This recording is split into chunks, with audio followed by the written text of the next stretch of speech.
ma senza nulla togliere agli avversari che hanno fatto una partita perfetta e sono degli avversari comunque quotati, perché abbiamo visto loro ci hanno messo l'anima e il cuore e ci hanno praticamente annichilito il primo tempo, che siamo usciti con un passivo di 4-0 e non c'era nulla da dire. Secondo tempo abbiamo cercato di raddrizzare la partita col quinto uomo, ci stavamo riuscendo, ma abbiamo purtroppo compiuto degli errori, diciamo, individuali che hanno precluso la rimonta e il risultato. È una partita che conferma intanto l'importanza di Leandrigno, che non c'era, ed è una figura importantissima. Sì, è proprio per le questioni sue caratteristiche tecniche, perché lui è l'uno che sul breve, sull'1 contro 1 ti salta l'uomo 99 volte su 100 e ti fa superiorità numerica.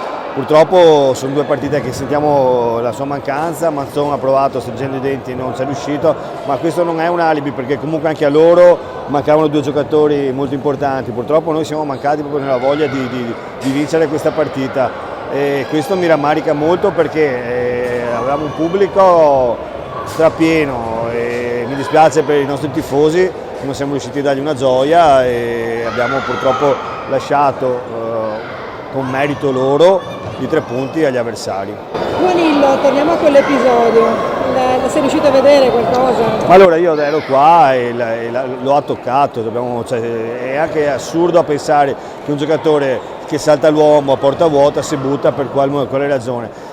Lampante è stato che anche l'arbitro lato pubblico ha fischiato, era là che andava per ammonire, aveva la mano in tasca per ammonire il portiere, è arrivato l'altro arbitro e ha detto no, ho visto io simulazione. Poi ci sono state altre 2 simulazioni, non hanno nemmeno neanche minimamente fischiato oppure dato la munizione e purtroppo Juanillo paga il suo modo irruento di giocare e evidentemente il passaparole. Ciao, ecco, andiamo anche papà, eccolo qua. Attenzione il filo, amore, eccolo qua.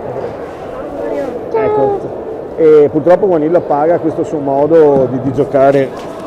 Ecco, Juanillo paga purtroppo il modo di giocare, che è un gioco irruento e grande e grosso e non è possibile che lo ammoniscano al primo fallo, che non ha fatto niente, era sulla linea laterale, ammonito, e questo poi ci ha precluso anche la possibilità di averlo in campo.